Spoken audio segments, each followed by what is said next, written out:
தமிழ் சினிமாவில் இன்று super star என்ற உயரத்தை எட்டியிருக்கும் ரஜினிகாந்த் தனது ஆரம்ப காலங்களில் பல்வேறு சவால்களையும் போராட்டங்களையும் சந்தித்தவர். ஆனால் அவரை பட்டி தொட்டியெல்லாம் பிரபலமாக்கிய ஒரு கதாபாத்திரம் இருந்தது. அந்த கதாபாத்திரத்தில் நடிக்க அவருக்கு ரூபாய் 3000 சம்பளம் பேசப்பட்டிருந்தாலும் அதில் 500 ரூபாயை கடைசி வரை தரவில்லை என்று அந்த இயக்குனரே நகைச்சுவையாக கூறியிருக்கிறார். அந்த இயக்குனர் வேறு யாருமல்ல, தமிழ் சினிமாவின் இயக்குனர் இமயம் பாரதிராஜா. அந்த படம்தான் தமிழ் சினிமாவின் வரலாற்றை மாற்றிய 16 வயதினிலே. ரஜினிகாந்த் சினிமாவுக்கு வந்தவுடனே ஹீரோவாக மாறிவிடவில்லை. முதலில் நாடகங்களில் நடித்தார். பின்னர் சென்னை திரைப்பட கல்லூரியில் நடிப்பு பயிற்சி பெற்றார். அதன் பிறகு சினிமாவில் வாய்ப்பு கிடைத்தது. ஆரம்பத்தில் வில்லன் மற்றும் குணச்சித்திர கதாபாத்திரங்களில் நடித்தார். அதன் பிறகே ஹீரோவாக உயர்ந்தார். இன்று இந்திய சினிமாவின் மிகப்பெரிய நட்சத்திரங்களில் ஒருவராக திகழ்கிறார். ஆனால் ரஜினியின் ஆரம்பகால வாழ்க்கையில் மிக முக்கியமான திருப்புமுனையாக அமைந்தது 1977ஆம் ஆண்டு வெளியான 16 வயதினிலே திரைப்படம். கிராமத்து பின்னணியில் உருவான இந்த படம் தமிழ் சினிமாவில் புதிய அத்தியாயத்தை தொடங்கியது. இந்த படத்தை இயக்கிய பாரதிராஜா அன்றைய காலகட்டத்தில் சினிமாவை ஸ்டூடியோக்களில் இருந்து கிராமங்களுக்கு கொண்டு சென்ற புரட்சிகர இயக்குனர்.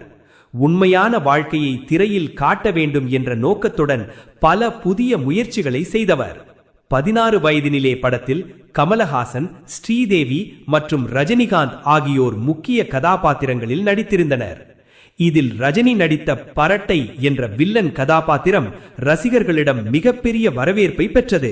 குறிப்பாக இது எப்படி இருக்கு என்று அவரது வசனம் பட்டி தொட்டியெல்லாம் பிரபலமானது. அந்த வசனம் இன்றும் கூட ரசிகர்களால் மறக்க முடியாத ஒன்றாக கருதப்படுகிறது. அந்த ஒரே கதாபாத்திரம் ரஜினியின் தனித்துவமான ஸ்டைலை மக்களிடம் கொண்டு சென்றது. இந்த கதாபாத்திரத்திற்கு ரஜினி எப்படி தேர்வானார் என்பது மிகவும் சுவாரஸ்யமான சம்பவம். ஒரு நேர்காணலில் பாரதிராஜா இதை பற்றி பேசும்போது, முதலில் அந்த வில்லன் கதாபாத்திரத்தில் ஒரு மலையாள நடிகரை நடிக்க வைக்க திட்டமிட்டிருந்ததாக கூறியிருந்தார். ஆனால் பின்னர் அந்த முடிவு மாற்றப்பட்டது. அந்த நேரத்தில் பிரசாத் ஸ்டுடியோவில் ஒரு படத்தின் பூஜை நிகழ்ச்சி நடைபெற்று கொண்டிருந்தது. அப்போது ஒரு மோட்டார் சைக்கிளில் பின்னால் வந்த இளம் நடிகரை பாரதிராஜா கவனித்தார். அவர்தான் ரஜினிகாந்த். காற்றில் பறக்கும் தலைமுடி, வித்தியாசமான தோற்றம், தனித்துவமான உடல் மொழி ஆகியவை பாரதிராஜாவை மிகவும் கவர்ந்தன. உடனே அவரை அணுகி தனது படத்தில் நடிக்க விருப்பமாய் என்று கேட்டிருக்கிறார். அப்போது ரஜினிகாந்த் ஏற்கனவே சில படங்களில் நடித்திருந்தாலும் பெரிய அளவில் பிரபலமடைந்திருக்கவில்லை. அதனால் பாரதிராஜா, நான் ஒரு கலைப்படம் இயக்குகிறேன், அதிக சம்பளம் தர முடியாது என்று நேரடியாக கூறியிருக்கிறார். அதற்கு ரஜினிகாந்த் ரூபாய் 5000 சம்பளம் கேட்டாராம்.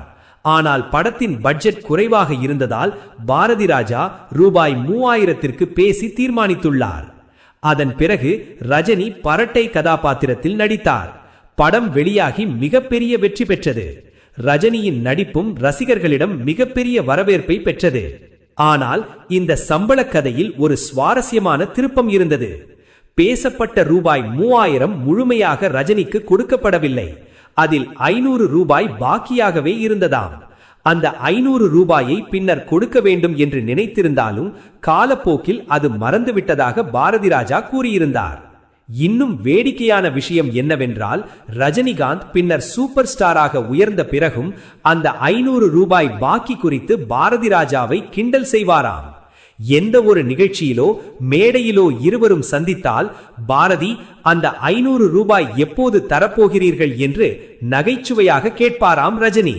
இதை கூறும்போது பாரதிராஜாவும் சிரித்தபடியே அந்த நினைவுகளை பகிர்ந்துள்ளார். இது இருவருக்கும் இடையிலான அன்பையும் நட்பையும் காட்டும் ஒரு அழகான சம்பவமாக ரசிகர்களால் பார்க்கப்படுகிறது. ஒரு காலத்தில் ரூபாய் 500 பாக்கிக்காக கிண்டல் செய்த ரஜினிகாந்த் பின்னர் இந்திய சினிமாவின் மிக உயர்ந்த சம்பளம் வாங்கும் நடிகர்களில் ஒருவராக மாறினார். அதேபோல் பாரதிராஜாவும் தமிழ் சினிமாவின் வரலாற்றில் அழியாத இடத்தை பெற்றார். இருவரின் பயணமும் தமிழ் சினிமாவுக்கு பெருமை சேர்த்த ஒன்று. குறிப்பாக 16 வயதினிலே திரைப்படம் இருவரின் வாழ்க்கையிலும் தமிழ் சினிமா வரலாற்றிலும் முக்கியமான மைல்கல்லாக அமைந்தது. இந்நிலையில் இயக்குனர் இமயம் பாரதி ராஜா சமீபத்தில் உடல்நலக் குறைவால் காலமடைந்த செய்தி தமிழ் திரையுலகையே சோகத்தில் ஆழ்த்தியது. அவரது மறைவுக்கு பிறகு அவர் அளித்த பழைய நேர்காணல்கள், நினைவுகள், திரைப்பட காட்சிகள் அனைத்தும் சமூக வலைதளங்களில் வைரலாகி வருகின்றன. அதில் ஒன்றாக ரஜினிகாந்தை பழட்டை கதாபாத்திரத்தில் நடிக்க வைத்த சம்பவமும் அந்த 500 ரூபாய் பாக்கி சம்பள கதையும் ரசிகர்களால் அதிகம் பகிரப்பட்டு வருகிறது. ஒரு சாதாரண சம்பள பேச்சுவார்த்தையாக தொடங்கிய இந்த சம்பவம் இன்று தமிழ் சினிமாவின் மறக்க முடியாத நினைவுகளுள் ஒன்றாக மாறியுள்ளது. ரஜினிகாந்தின் ஆரம்பகால போராட்டத்தையும் பாரதி ராஜாவின் கூர்மையான பார்வையையும் நினைவுகூட்டும் இந்த சம்பவம் திறமையை கண்டறியும் ஒரு இயக்குனரின் சக்தியையும் வாய்ப்பை பயன்படுத்திக் கொண்ட ஒரு நடிகரின் வெற்றியையும் எடுத்துக்காட்டுகிறது. அதனால்தான் இன்று வரை பரட்டை என்ற பெயரும் இது எப்படி இருக்கு என்ற வசனமும் ரசிகர்களின் மனதில் நீங்காத இடத்தை பிடித்திருக்கிறது.